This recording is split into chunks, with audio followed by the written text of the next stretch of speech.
Buenas tardes, jóvenes del grupo AB del segundo ciclo.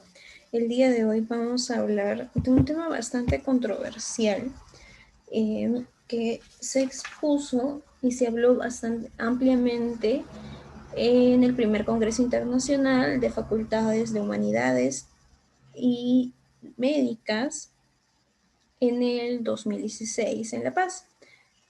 Y hablamos de un tema bastante extraño. Es algo que no mucho se habla en los médicos, o si se habla con un poco de recelo, que es de la deshumanización. De esa típica frase que tienen algunos pacientes de, no, es que el doctor cuando entro a su consultorio ni siquiera me mira la cara, ¿no? Ni siquiera me toca para ver si estoy mal en realidad. Y es la posibilidad de deshumanización en el ejercicio profesional. Este es el último tema sobre algunos posibles síndromes o posibles causas o posibles situaciones que vayan a vivir en el ejercicio profesional.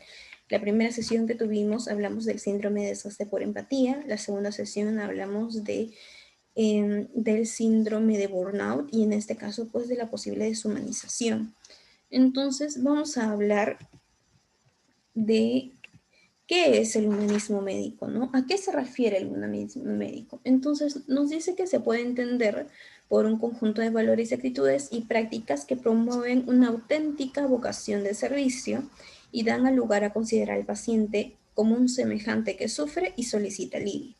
Entonces, nos dice que los aspectos más significativos que promueven este humanismo médico son el trato con el paciente, ¿no? Hay un trato de afecto, un trato de apoyo, un trato de respeto, de solidaridad y a su vez que les requiere por parte del personal médico una mayor cooperación, ¿no? Para conocerlo mejor y ayudarlo adecuadamente. Se han establecido bastantes características acerca del humanismo médico, hay bastante literatura sobre eso. Nos hablan de una característica bastante común es la empatía, la autenticidad, la compasión, integridad, respeto. Nos habla también Rogers, que es uno de los psicólogos, de que siempre debemos respetar el punto de vista del paciente. Y esto puede referirse al hecho del, del diagnóstico y sobre todo del tratamiento de las enfermedades, ¿no? Siempre se le dice al paciente, ¿sabes qué? Tienes estos dos tipos de formas de tratamiento de tu enfermedad y cómo puedes superarlas. También tenemos que buscar también y recordar que el paciente es único, es individual, que hay que tratar al paciente sabiendo que no solo es nuestro paciente, también puede ser un padre, un hermano, un hijo, que es parte de una sociedad, que es parte de algo más, y hay que proporcionar por la confidencialidad del caso y la confianza. Entonces, ya tenemos entendido qué es el humanismo médico, ¿no? Son estas virtudes y valores que tienen los médicos con respecto a cómo son con el paciente. Entonces, ¿qué sería la deshumanización médica? Hablamos que dice que es aceptada como un proceso evidente de la medicina moderna que consiste en el trato del paciente como un objeto, sin considerar sus rasgos personales e individuales, prescindiendo de sus sentimientos y valores. Nos dice sin considerar también lo que él piensa, relegando a un segundo plano su opinión, atenderlo con indiferencia, con frialdad. Hay una poca preocupación por el personal médico y nos dicen que solo lo ven como un enfermo, nada más. En la literatura nos hablan que esta deshumanización médica viene desde el inicio y el final de las dos guerras mundiales, en cuando saben que pues hubo bastante movimiento de la ciencia, pero obviamente no de una manera adecuada, se trabajó bastante, pero de una manera tal vez de esclavitud, de acuerdo a los pacientes, cómo los trataban, no eran humanos. Y es ahí cuando en la historia se identifica que los primeros inicios de la medicina médica fueron en las dos primeras guerras mundiales, sobre todo en la segunda, cuando ya muchos de los médicos y mucha de la gente pues empezó a entender que no se trataba igual a un paciente. Entonces podemos hablar de causas intrínsecas por la cual un médico, una enfermera puede de alguna manera deshumanizarse en su ejercicio. Hablamos del debilitamiento de la relación médico-paciente.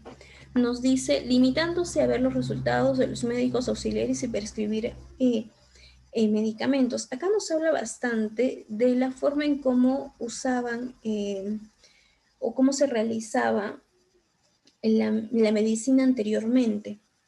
Nos dice que el contacto humano queda simplemente mermado, o sea, no se trabaja, y con esta medicina contemporánea, pues, se busca, ¿no? El médico ya no tiene paciencia y no tiene tiempo para quedarse a conversar con el paciente sobre sus síntomas. Simplemente se limita a hablar, a ver resultados, a ver si va bien, si va mal y darle los medicamentos que necesita, sin ver el padecimiento de la persona real, sin conversar con la persona de cuándo inició o cuándo le duele más o cuándo le duele menos. Hablamos de un cientificismo y tecnología exagerados.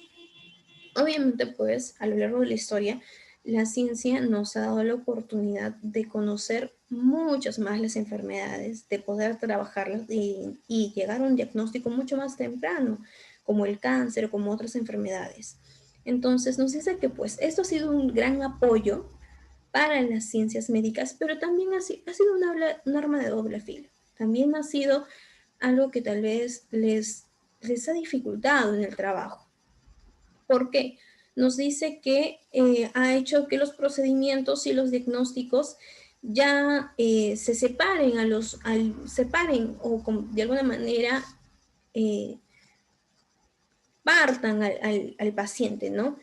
El, como que la cabeza, para un médico solo me importa su cabeza, no me importa si está mal endocrinamente, o si no me importa tal cosa, no me importa cómo se sienta, simplemente el paciente llega a ser alguien anónimo, alguien que no nos importa y que simplemente buscamos sacar resultados y evaluaciones para llegar a un diagnóstico que se les ocurra o que tenga el paciente. Y no se preocupan en este proceso de ayudarlo, ¿no? De ayudarlo a afrontar cuántas evaluaciones va a tener o cuántas operaciones va a tener. Hablamos de un pensamiento reduccionista, dice, atienden a los pacientes como un órgano enfermo, genes alterados. Nos dice que nos habla de una teoría o uno de los casos más comunes, ¿no? Antes se trabajaba, muchos años antes se trabajaba a nivel celular, pero con la tecnología y con el uso de nuevas técnicas, ahora se habla de un trabajo molecular y es por eso que ya no se ve a la persona como un ente completo, sino se le ve como algo mínimo, a un órgano enfermo, a algo alterado. Y solo les importa eso a los médicos. También hablamos de la sobreespecialización. Nos dice que hay una percepción segmentaria del organismo y de la personalidad del paciente, que son dos de las cosas que suelen dificultar el trabajo. ¿Y a qué se refiere con la sobreespecialización? Todos sabemos que en el campo de la medicina no solo eres médico general, hay médico cirujano, no solo médico cirujano, ¿no? Puede haber un médico cirujano, en fetos un médico cirujano, no sé, en nervios un médico cirujano, en otro tipo de especialidad. Entonces, nos habla que hay una atención al cliente, no solo por un médico, ¿no? No tiene un médico titular, tiene varios médicos y hay este equipo multidisciplinario que en realidad tiene mucho trabajo, o sea, tiene mucho trabajo por hacer y es tal vez una manera mucho más eficaz de llegar a un diagnóstico equivalente, un diagnóstico muy real, pero carece de la coordinación o carece de ocuparse al paciente de otra manera, ¿no? Algo como les dije, ¿no? A un médico le importan los resultados de tal diagnóstico, de tal cosa, de tal evaluación, pero no se juntan o no juntan todo para hablar con el paciente y para tener esta habilidad humana de transmitirle lo que está pasando. Nos hablan también de los sistemas sanitarios, que normalmente en las instituciones pues se busca más una productividad, eficacia y rentabilidad, son la prioridad en un sistema sanitario y se busca la mayor utilidad y el ahorro máximo de la prioridad, ¿no? Generando ambientes tal vez desagradables de condición humana, o sea, tal vez si no es un caso importante, pues no tiene que venir el jefe del área, ¿no? O no tiene que venir un especialista. Pero no es que no es que sea un caso no importante, simplemente que tal vez los síntomas no se presentan como ellos quisieran. Y se limita mucho al personal de salud a una ejecución técnica y no reflexiva y no tal vez vinculada. Hablamos del mercantilismo en la salud, que pues muchas veces he escuchado de estas como que empresas o en farmacología de estas grandes empresas farmacológicas que siempre están vinculadas de acuerdo a cómo se trabaja el mercantilismo, cómo se trabaja en salud, si funcionan las medicinas, si no funcionan o cuánto es mejor pagarlas. Entonces, sí he visto mucho de empresas y médicos privados que en realidad perciben más su enriquecimiento que salvar o que ayudar al alivio del paciente. Entonces, hemos hablado de este tema. Sé que tal vez muchos de ustedes están como en contra de lo que les he hablado, pero es una exposición de un médico que ha hablado de este tema en el 2016. Así que vamos a entrar al tema de la evaluación. Les voy a dejar el link de evaluación sobre lo que estamos hablando, ¿no? Acuérdense que tenemos las causas que son 6 y hablamos de ambos, ¿no? Del humanismo médico y de la deshumanización médica. Que tengan muy buena tarde. Llegamos al tercer video.